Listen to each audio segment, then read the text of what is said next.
कहने से तर जाएगा, पार भव से उतर जाएगा। बड़ी मुश्किल से नरता मिला है, क्या बताओ फिर किधर जाएगा, पार भव से उतर जाएगा। बस आप नहीं जानते दोस्तों, क्योंकि वह लोकी के मालिक हैं, उनकी कृपा से हमें ये मानव देही प्राप्त हुआ है। फिर परख सकती नहीं रत्न को हर इंसान की आंखें, दिखाई ब्रह्म क्या देगा न हो जब ज्ञान की आंखें। क्योंकि तुम्हारे पास अभी ज्ञान रूपी नेत्र नहीं है, तभी तो आप ऐसी भटकी भटकी हुई बातें कर रही हो। देव ऋषि, हमारे पास नहीं है तो आपके पास तो है। वह आंखें जिससे उसे पहचानो, जाओ और उसे पहचानो। हमें उसकी कोई आवश्यकता नहीं है। वो कहाँ है, क्या करता है, हम उसे भगवान परमात्मा कभी नहीं मान सकते। बस तुम न मानो तो इसमें क्या है, वह तो सब जगह व्याप्त है। क्योंकि अपने भक्तों को सुख देने के लिए, दुष्टों का संहार करने के लिए एक जन्म में नहीं अनेकानेक जन्म में अपनी लीलाओं को संपूर्ण करने के लिए अनेकानेक रूप धारण करके इस धराधाम पर आते हैं। जिस जगदीश्वर ने बन करके नरसिंह रूप हिरण्यकश्यप को मार प्रहलाद को उतारा है, उसी जगदीश्वर ने कछुए का रूप धारण कर सुमेरु जैसे पर्वत को अपनी पीठ पर धारा है। 3 पग में नाप लिए 3 लोक, राम रूप धर रावण को मारा है। उसी जगदीश्वर ने भक्तों को उतारने को, दुष्टों को संहारने को श्री कृष्ण रूप धारा है। वे तो अपनी लीलाओं को संपूर्ण करने के लिए इस धराधाम पर आते हैं, युग युग में अवतार लेकर के आते हैं। क्या आपने अभी नहीं पहचाना उन्हें? नारायण नारायण। देव ऋषि, इसी का नाम है अंधी श्रद्धा। अच्छा, घड़े में भेड़ बोली, भेड़ के पीछे चली है ये। अरे फिटकरी को कहते हो कि मिस्री की गली है ये। हम जानना चाहते हैं तो वो ऐसा गुणवान कहाँ का है, कहाँ का छत्रपति महाराजा है। हम आपसे ही पूछते हैं उसकी जाति क्या है। वह नीच जाति में जन्म लेकर क्या जाते, जातस्य गोपः ये कृष्ण वर्णो धनी न वीरो न तसीर रूपः। वह गोप जाति में उत्पन्न हुआ है। ना ही कोई वह सीलवान है और ना ही कोई धनवान है। हाँ, यदि भागने की प्रतियोगिता कराई जाए तो वो भागने में प्रथम श्रेणी अर्जित कर सकता है। क्योंकि जरासंध के आगे से एक बार नहीं बल्कि अनेकों बार संग्राम को छोड़ करके रण छोड़ भगोड़ा है। देव ऋषि, जो राजा है न छत्रधारी, पंडित है न आचारी, सूर है न वीर है, बुजुर्ग है न गंभीर है।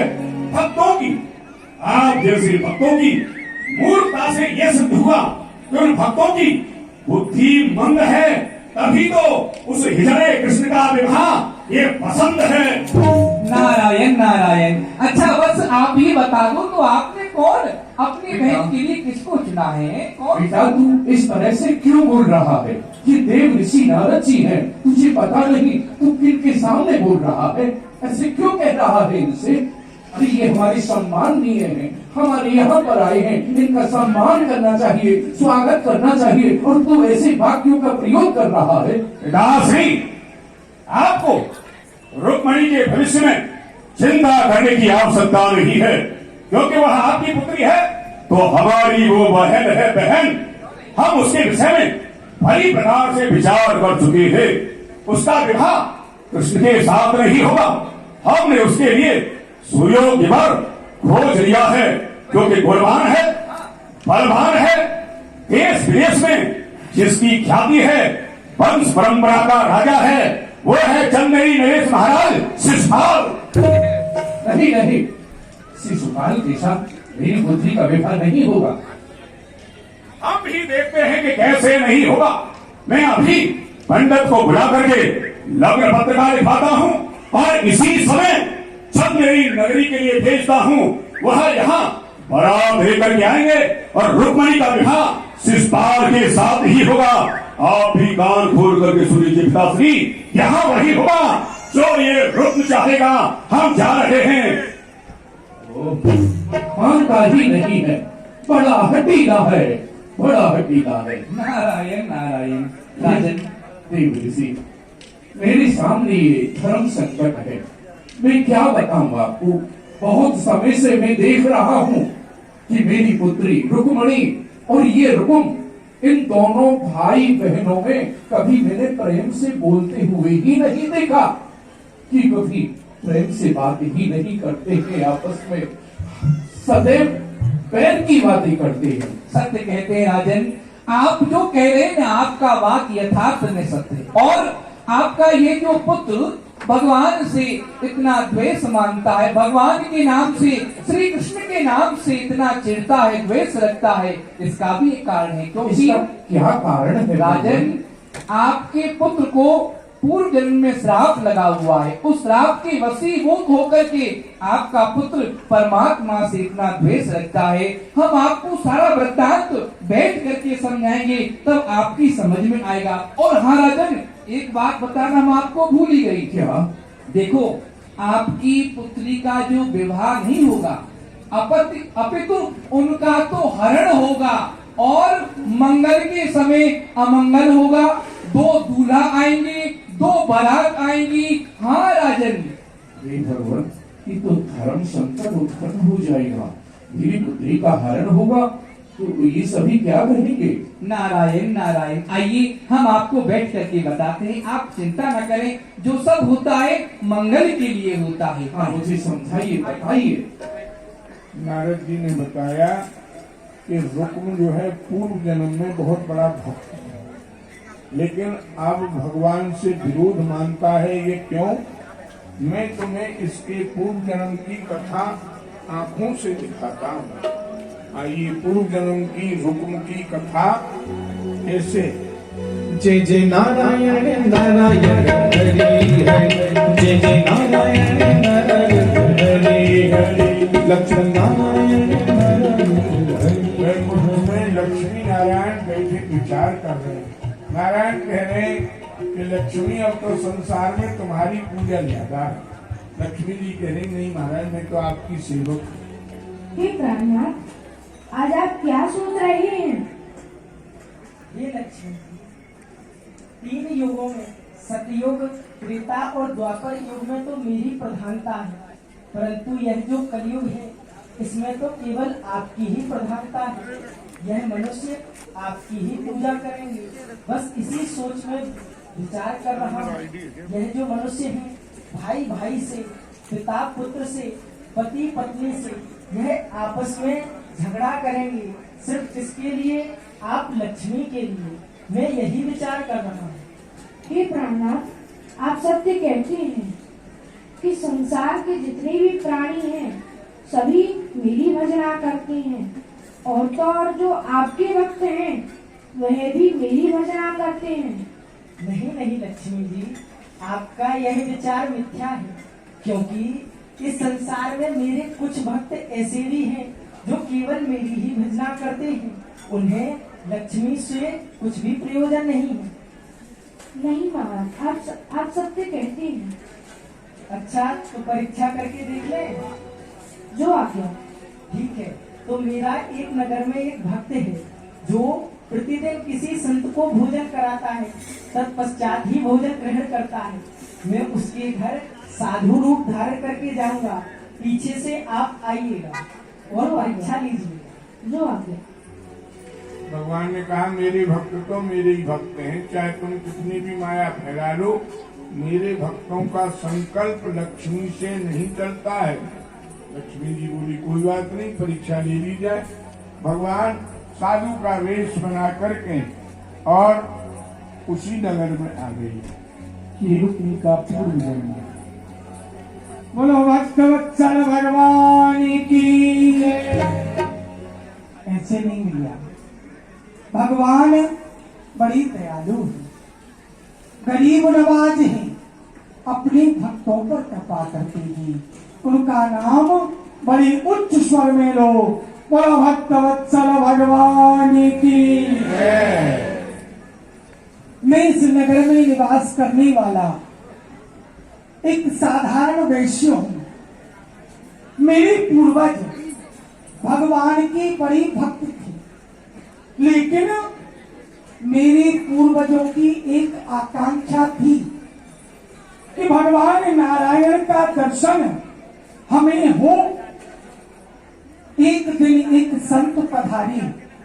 उन संत से उन्होंने पूछा कि हे महाराज, हम गृहस्थ में रहते हैं, कोई नियम संयम पाठ पूजा हम विशेष कर नहीं पाते, ऐसा कोई उपाय बताओ जो हमें भगवान नारायण की दर्शन हो। तब संत ने कृपा करके कहा कि केवल एक नियम बना लो, प्रतिदिन किसी संत को, किसी ब्राह्मण को भोजन कराओ, तब स्वयं भोजन करना। ऐसा करते रहोगे तो एक न एक दिन स्वयं भगवान नारायण तुम्हारे घर में आकर के भोजन करेंगे। मैंने ये नियम बनाया, मेरे पूर्वजों ने ये नियम चलाया, लेकिन भगवान की लीला देखो। 3 दिन हो गए, न कोई साधु मिलता है, न कोई ब्राह्मण मिलता है।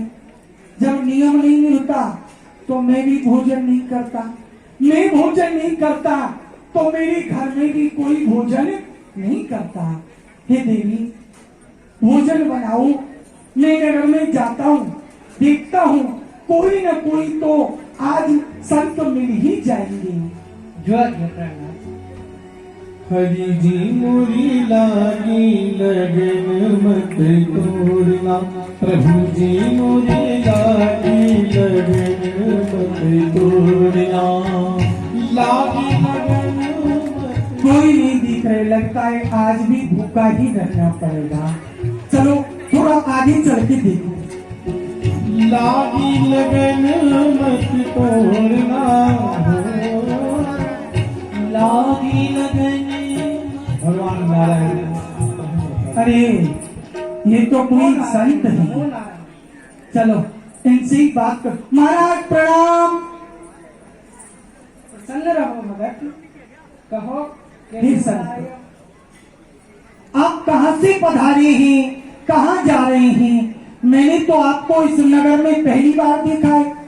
भगत, हम पहाड़ कंदराओं में रहते हैं, वायु का सेवन करते हैं और केवल भजन ही करते हैं। पहाड़ों में रहते हैं, नगर में पहली बार आए। महाराज, मैं इस नगर में रहने वाला एक भक्त हूँ। मेरा नियम है, मैं जब तक किसी संत को भोजन न करा दूं तब तक भोजन नहीं करता। आप कृपा करके मेरे घर चले और भोजन कराने। नहीं नहीं भगत, हम तो केवल वायु का ही सेवन करते हैं और अपने भजन में व्यस्त रहते हैं। आप केवल हवा पान करके ही रहते, हाँ, किसी के घर नहीं जाते। नहीं नहीं महाराज, मैं आपसे कोई दुराग्रह नहीं करता, आपका नियम नहीं तोड़वाना चाहता, लेकिन मेरा नियम भी ऐसा है, जब तक किसी संत को भोजन न कराऊं तब तक मैं भोजन नहीं करता। मैं भोजन नहीं करता तो मेरे घर में कोई भोजन नहीं करता। 3 दिन से सब भूखे बैठे हैं, आपकी कृपा हो जाएगी तो हम भोजन कर लेंगे। भगत, वैसे तो हम किसी के घर नहीं जाते, परंतु आप इतना आग्रह कर रहे हैं तो हम आपके घर अवश्य चलेंगे। जय हो जय हो, बड़ी कृपा बड़ी कृपा। परंतु हमारी कुछ शर्तें हैं। अच्छा, शर्तों के साथ घर जाओगे? हाँ। आप क्या करें? शर्त नहीं, आप तो आदेश करें, मैं आपकी हर आज्ञा मानूंगा। सर्वप्रथम तो हम जाएंगे तो आपकी इच्छा से, परंतु जब हम वापस आएंगे तो अपनी इच्छा से आएंगे। अच्छा, चलोगे मेरी मर्जी से, आओगे अपनी मर्जी से। हाँ। महाराज, इसमें आप कोई शर्त नहीं, ये तो आप वरदान दे रहे। मैं जीवन में कभी नहीं कहूंगा कि आप मेरे घर से जाओ। अरे आप जैसा संत रहेगा, भजन कीर्तन होता रहेगा, आनंद आएगा। और हम हवन करते हैं, हवन? उसकी सामग्री भी चाहिए होगी। बड़ा सुंदर नियम है महाराज, प्रत्येक गृहस्थ को 5 आहुति तो कम से कम करनी चाहिए। मैं कर नहीं पाया, लेकिन आप मेरे घर हवन करोगे तो मेरा घर पवित्र हो जाएगा। चलो। अच्छा, आप शर्तें मानेंगे? हाँ, सब मानूंगा। तो ठीक है, फिर चल। लागी लगन मत तोड़ना हो, लागी लगन मत तोड़ना। अरे देवी, अरे कहाँ गई? प्रणाम करो। देखो, ये संत जी आ नहीं रहे थे, बड़ी मुश्किल से आए। आसन बिछाओ भीतर। महाराज विराजिए। खेती बुआई मैंने तेरे नाम की। देखो, बड़े तपस्वी संत हैं, जीवन में पहली बार किसी गृहस्थ के घर आए हैं। भोजन लेके आओ शुद्धता पवित्रता से। ठीक ठीक है। खेती बुआई मैंने तेरे नाम की, खेती बुआई मैंने तेरे नाम की। मेरे भरोसे मत छोड़ना हो, मेरे भरोसे मत छोड़ना। आज कृपा हो गई भगवान की, जो संत मिल गए, अब हम भी भोजन कर सकेंगे। आ नहीं रहे थे, बड़ी प्रार्थना की, बड़ा आग्रह किया, तब जाकर के आए हैं। अच्छा। हाँ। लागी लगन मत तोड़ना हो। हाँ, हमारा भोजन तो हो गया। भोजन हो गया, थाली हटाओ। अब महाराज जी ने भोजन कर लिया, अब तो आप सोएंगे। नहीं नहीं, अब हम हवन करेंगे, इसलिए हवन करने के लिए सामग्री लेकर आओ। पहले भोजन, उसके बाद हवन। फिर 27 संतों के अलग अलग नियम। हवन सामग्री लाके दो। जल है गहरा नाम देखो, हवन हो रहा है तो घर कैसा पवित्र हो जाएगा हमारा। बड़ी कृपा करी महाराज ने। जल है गहरा नाम पुरानी, जल है गहरा नाम पुरानी। हमारा हवन हो गया है। हवन हो गया, बड़ी जल्दी हो गया। अब कुछ स्वल्पाहार हो। अब फिर कुछ खाने को चाहिए। क्या लाऊं महाराज, क्या लाऊं? फल ले आइए। फल ला करके दो महाराज जी को। हाँ, हवन किया है ना, तो थोड़ा परिश्रम हो गया, कुछ ला के दो। ये हवन पात्र हमारे आगे से है।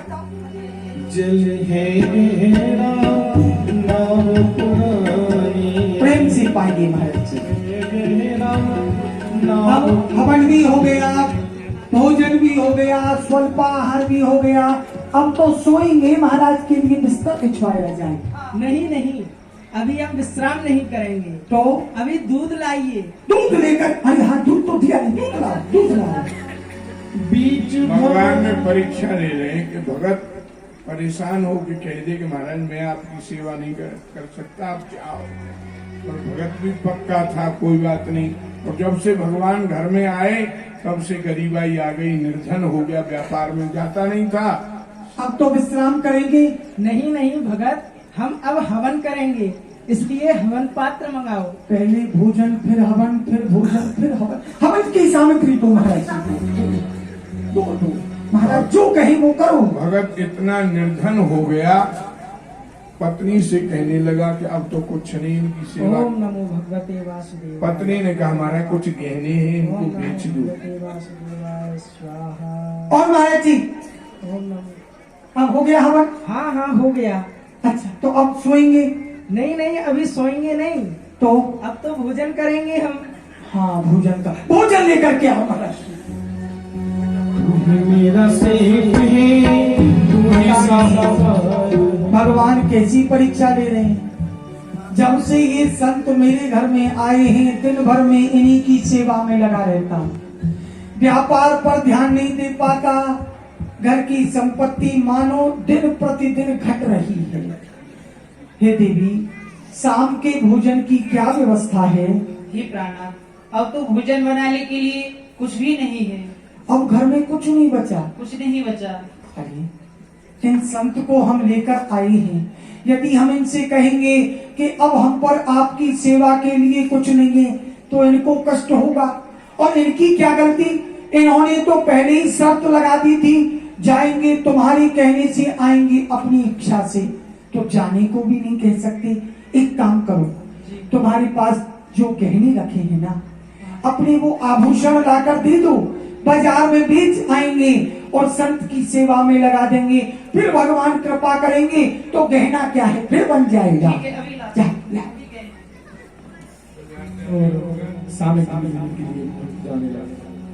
अरे भगत, बाजार जा रहे हो क्या? आपको कैसे पता चल गया महाराज? बाजार ही जा रहा था। अच्छा, बाजार जा रहे हो तो हमारे लिए कुछ सामग्री ही लेते आना। हाँ, आपके लिए सामग्री लेने जा रहा हूँ, बताओ क्या लाऊं? ऐसा करना, 5 सेर घी और ले आना। 5 सेर घी? हाँ महाराज, घी ले आऊंगा हवन के लिए।